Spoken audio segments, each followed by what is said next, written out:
বন্ধুরা, সোমাস কিচেন ডায়েরিতে স্বাগত। আজকের রেসিপি হলো চিংড়ি পটল। আমার চিংড়ি মাছ বানানোর উপকরণ লাগছে, আমি মাঝারি সাইজের চিংড়ি কেটে ধুয়ে রেখেছি। লাগছে 5খানা কাঁচা লঙ্কা, 4 টুকরোর 1 টুকরো টমেটো, আগে থেকে সর্ষে আর পোস্ত আমি ভিজিয়ে রেখেছি, এটা সাদা সর্ষে। লাগছে 1/2 চামচ চিনি, 1/2 চামচ হলুদ, 1/2 চামচ নুন, 1/2 চামচ কাশ্মীরি লঙ্কার গুঁড়ো। প্রথমে আমি চিংড়ি মাছটায় 1/2 চামচ হলুদ দিয়ে দিলাম, তারপরে 1/2 চামচ নুন দিয়ে ভালো করে এটা মেখে নেব।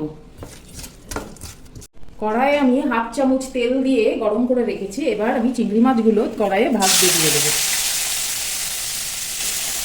সব চিংড়ি মাছগুলো এইভাবে দিয়ে দিলাম। প্রথমেই আমি ছাঁকনির মধ্যে ছেঁকে রেখেছিলাম সর্ষে আর পোস্তটা দিয়ে দিচ্ছি মেখে। তারপরে আমি 1/2 বাটির মতন জল দিয়ে দিলাম। তারপর ওই অর্ধেক টমেটোটা আমি দিয়ে দিচ্ছি, আর 4টে কাঁচা লঙ্কা দিয়ে 5টা কাঁচা লঙ্কা দিয়ে আমি পেস্টটা তৈরি করে নেবো। আমার চিংড়ি মাছটা ভাজা হয়ে গেছে। এরপরে আমি চিংড়ি মাছটা নামিয়ে নিই। কড়াইয়ে আরও 2 চামচ মতন সর্ষের তেল দিয়ে দিচ্ছি, এর মধ্যে একটু কালো জিরে ফোড়ন দিচ্ছি, খুব কম। এরপরে আমি সর্ষে, কাঁচা লঙ্কা, পোস্ত আর টমেটো 1/2 বাটা আমি এবার দিয়ে দিলাম তেলে।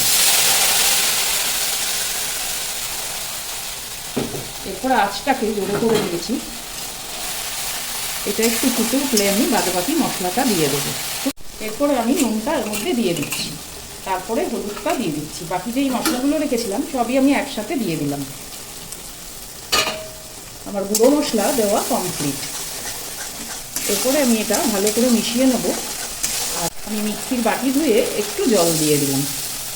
এরপরে এটা 10 মিনিট আমি একটু কষতে দেবো সিম আছে। মশলাটা কষা হয়ে গেছে।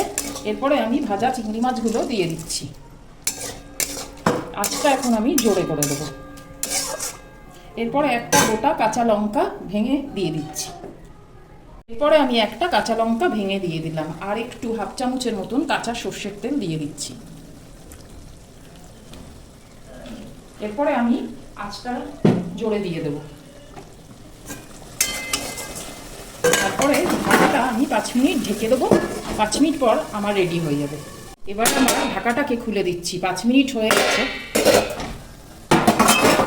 চিংড়ি মাছ কমপ্লিট হয়ে গেছে। এরপরে আঁচটা আমি নিভিয়ে দেবো। আমার সর্ষে পোস্ত চিংড়ি কারি রেডি। যদি এই রেসিপিটা ভালো লেগে থাকে তাহলে একটা লাইক, শেয়ার আর সাবস্ক্রাইব করবেন, আর বেল আইকনটা প্রেস করতে ভুলবেন না।